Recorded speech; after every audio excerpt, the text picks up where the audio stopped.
ఏం బాబు నా కూతురు ఎంత దూరం తీసుకొచ్చింది నువ్వేనా నాయనా? నేనేనండి. బాబు నాయనా ఇలా రండి బాబు, రండి బాబు, వినండి బాబు. నా కూతుర్ని ఇంత దూరం తీసుకొచ్చిన పెద్ద మనిషి ఈయనేనంట. ఈ ఘనకారం చేసింది కూడా ఈయనేనంట. అయ్యో, ఇందులో ఘనకార్యం ఏముందండి? ఒంటరిగా ఆడపిల్ల కనిపిస్తే ఎవడైనా చేసే పని నేను చేశాను. వింటున్నారా బాబు, వింటున్నారా? అందరూ చేసే పనే నేను చేశానని నదులు మెదులు లేకుండా అంటున్నాడు. అమ్మో నాయనో బాబు, నన్ను నీ దగ్గర వదిలేసి తన దారిని తను పోతానంటున్నాడు. అయ్యా అవునండి, మీ అమ్మాయిని మీకు అప్పగించాను, ఇక పోతాను. అయ్యో అయ్యో అయ్యో, అదేమిటయ్యా? దాని మొహం చూస్తే దాని కలగడంలే, దాని కడుపు చూస్తే నీ గుండె మొదలవడంలే. పురుటి ఖర్చు నేను ఒక 500 రూపాయలైనా 1000 రూపాయలైనా ఇచ్చి వెళ్ళాలని అనిపించట్లేదు. ఇదేమిటండి? నాకేంటి అవసరం? నేను ఎందుకు ఇవ్వాలి? వింటున్నారా బాబు, వింటున్నారా? దాని ఎంతవరకు తీసుకొచ్చింది తానేనంటున్నాడు. ఈ ఘనకారం చేసింది కూడా తానేనంటున్నాడు. ఇప్పుడు నా దగ్గర వదిలేసి పోతానంటున్నాడు.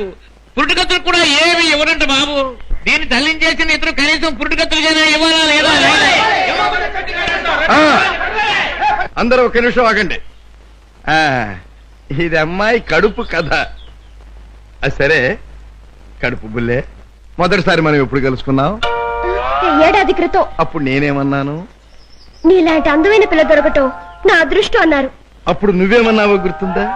నాలాంటి పోలీస్ ఆఫీసర్ దొరకటం నీ అదృష్టం. పోలీస్ ఆఫీసరా? అయ్యో, రౌడీల్ని కేడీల్ని పట్టుకునే పెద్ద పోలీస్ ఆఫీసర్. పాపం, కడుపుతో ఉన్న నిన్ను వదిలిపెట్టి నేను తప్పు చేస్తానా? ఒక్క పురిటి ఖర్చులేమిటి, అన్ని ఖర్చులు నేనే భరిస్తా. నిన్ను పువ్వుల్లో పెట్టి పూజిస్తా. పదండి కారెక్కుదురు గాని. పువ్వుల్లోనూ కాయల్లోనూ నన్ను పెట్టదు బాబు. నా బతికేదో నన్ను బతకనివ్వండి బాబు.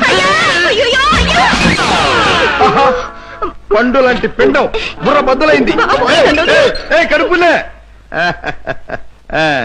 కూటి కోసం కోటి విద్యలు.